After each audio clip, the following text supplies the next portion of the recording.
Recording in progress. Okay, good morning, friends. How are you? Good to see everyone. I want to share with you a question that my son Shlomo asked me, and a few approaches. In the Gemara in Brachos, Daf Tes Amud Beis, on the pasuk Vayinatzlu es Mitzrayim Amar Reb Ami Melamed Sha'asauhu kimitsuda she'ein bai dagan. They made us like a pile that has no grain, or there's an opinion like a pond that has no fish.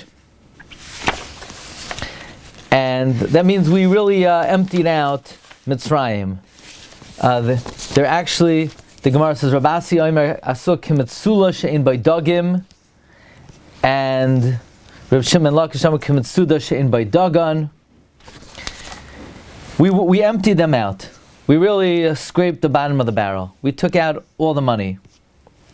So the Noid Yehuda and the Tzlach brings down the following question. My son asked me this question.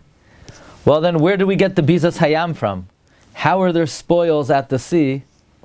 To the extent that not only were there spoils at the sea, but Yoiser Hoisa Bizas Hayam Yoiser Mi Bizas Mitzrayim. We took more out of the sea than we took out of Egypt. How is that possible if we emptied them out? Again, the question is, how is it that we took more out of the sea than out of Mitzrayim if we were Vayinatzlu es Mitzrayim, if we emptied them out? This is the question. So actually, I'm a little hesitant to use this information. I was thinking maybe I'll save it for next week, but here we go. So Noid Yehuda says that his son, Rabbeinu Yisrael Segal, answered that Klal Yisrael, they lived in Ramses. Their work was in Pisam in Ramses. But the rest of the country, the Jews weren't there. But when the Gula happened, then they all came to the capital city, and whatever they borrowed, Klei Chesef and Zav and Smalos, they borrowed from their residents in Ramses. Also, they borrowed from the capital city. But the rest of the country, they did not have any interaction with. In other words, the Jewish people interacted with their neighbors in Ramses, they interacted with their neighbors in the capital of Mitzrayim, but they didn't have much dealings with the rest of the country. So they emptied out Ramses, they emptied out the capital. The rest of the country was not affected until the Yam. So that's Gedoy Lahoisa Bizas Hayam Yosem Bizas Mitzrayim, and the Noid Yehuda says it's a nice answer. However, Noid Yehuda says that if not for Rashi, I would have explained differently. What does it mean? Kimitsula she'in by dagim. And this is along the lines of what we were saying on Wednesday, so it really dovetails on what we were talking about this week.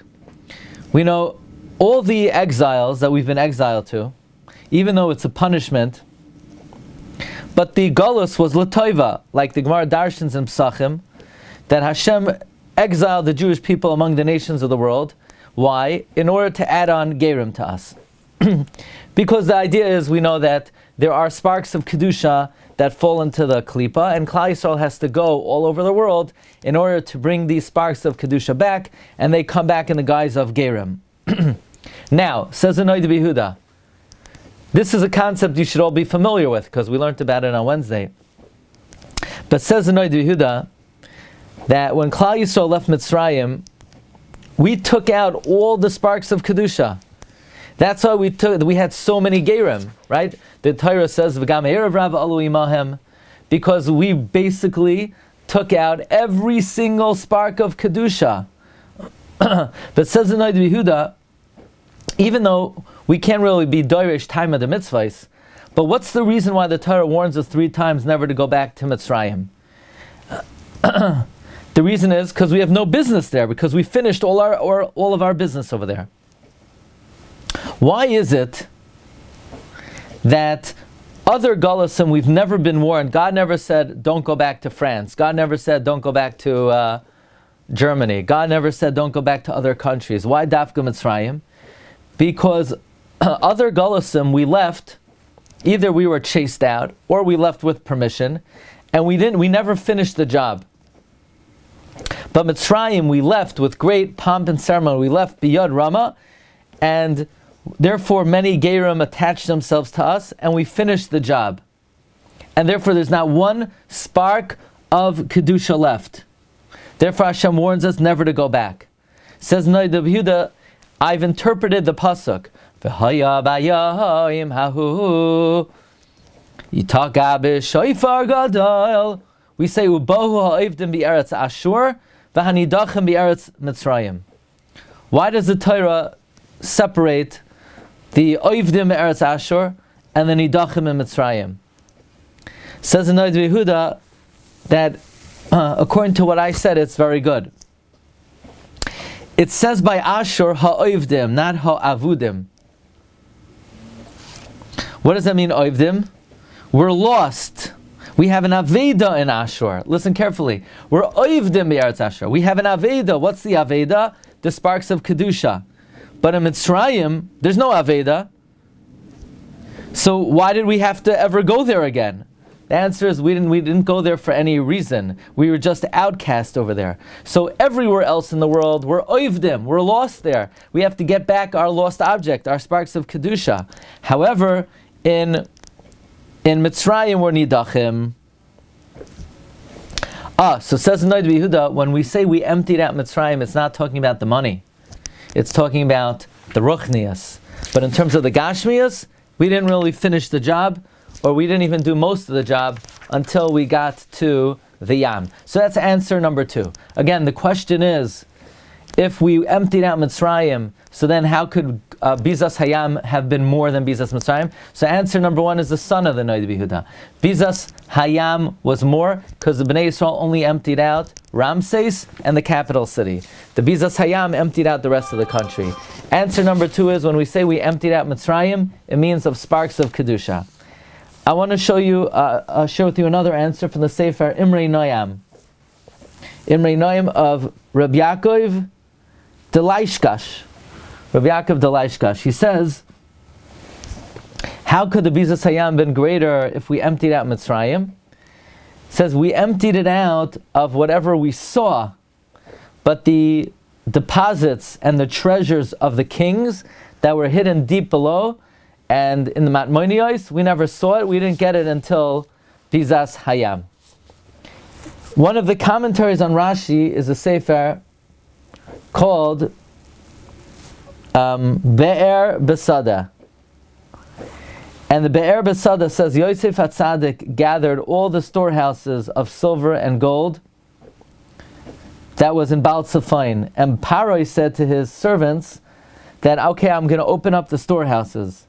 So that's why they all went to Baal Tzefain, and Paroi gave from the storehouses of Baal Tzefain, and that's where the Bizas Hayam came from. By the way, it's interesting. I was, I guess last year, we were in Columbus, Ohio for Shabbos. So on we got there on Friday. So we had a couple of the kids with us. We had to do something with the kids. So we went to a museum. And they had a traveling exhibit there. And you had to pay a lot to get into the traveling exhibit, but it looked very interesting. They had a replica of King Tut's treasures. King Tut's treasures. Actually, we were there, Parshas Kairach. And we were going to go to Egypt in this January, but it didn't work out because of the war. But they had a replica of King Tut's treasures, which was found in Egypt, and the wealth of the king, of the pharaoh, was really, literally indescribable. The amount of boxes they put him in, and the amount of treasures that they buried with him, including his chariots of pure solid gold, was lo yu'uman ki yisupar. So it's very interesting to me because this was really the wealth of Egypt. And Chazal say the reason why Kairach went off is because Kairach found the treasures of Yosef, which was from Paroi.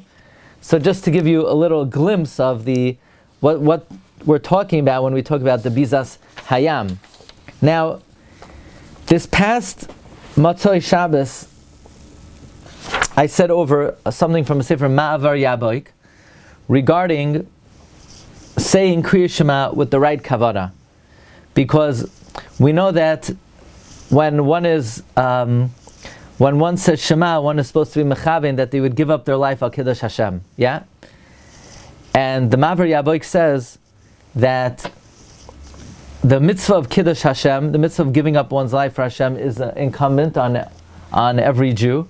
But if one says Shema with the right kavanos, it's considered as if that one actually fulfilled it. And it was interesting to me, who wrote the Sefer Maver Yaboik? So just yesterday I looked up who wrote the Maver Yaboik. Rabbi Aaron Berechia of Modina, who the Chida speaks about in the Shem Hagdolim. He calls him a Makubal, which is a rare title in the Shem Hagdolim. And I literally just researched him yesterday, and already in today's show we have another teaching from the Maver Yaboik. And if you want to join us in Italy, we're going to be going to the city of Modena, where he also addresses this question. He addresses the two deos of Rabbi Asi and as well as Reish Lakish. Rabbi Asi says that the Klal Yisrael made Mitzrayim like a metzula she'ein bai dagim, like a pond that has no fish. So the question is, so then what exactly was the bizas hayam? So he says very interestingly, a pond may not have fish, but the fish still lay eggs. And when fish lay eggs, there are millions of eggs on the bottom of the pond. So even though we took out all the fish, but we only borrowed from Egypt the silver and the gold and the clothing. But the majority of their wealth, that still lay in Egypt. So the analogy is, we took out all the fish, but the eggs were still there. Reish Lakish says like a pile that has no grain, because we took all the wealth. But we never took the wealth of the officers and the kings, and that's where the Bizas Mitzrayim came from. So that's sort of to review. How did we have Bizas Hayam if we emptied out Mitzrayim? So the answer of the son Noda B'Yehuda is we emptied out the Ramses in the capital city, but not the rest of the country. The answer of the Noda B'Yehuda himself is we emptied them out of sparks of Kedusha, but the money remained. The Imrei Noyam says that we didn't take all the treasures of the king. The Be'er Basada says, likewise, that we didn't yet get the treasures of Paroi that were in Baal Tzefoin. The Maver Yaboik says that we didn't take out the eggs, namely, that we didn't take out a lot of the wealth, or we didn't take out the wealth of the king. In any event, that's a few approaches to deal with this question. Want everybody to mark on their calendar. We have an upcoming Yarchei Kala, March 3rd to March 5th. That's filling up very quickly. So if you want to reserve your spot, we'll be very happy if you participate. And Bez Hashem, everyone's invited to tonight's Shiur. Is going to be out of this world. Even though we've spoken about the Makos many times, and we learned about the connection between the Makos and the Asar Mamarish Nivra Olam, tonight we're venturing into a new frontier, connecting the Makos to the 10 Spheros. The 10 Spheros. Really, it's out of this world. Literally, and figuratively, and allegorically, and symbolically, and in all ways. So hope you could join us tonight at 8:30. Have a good day, everyone. Kol Tov.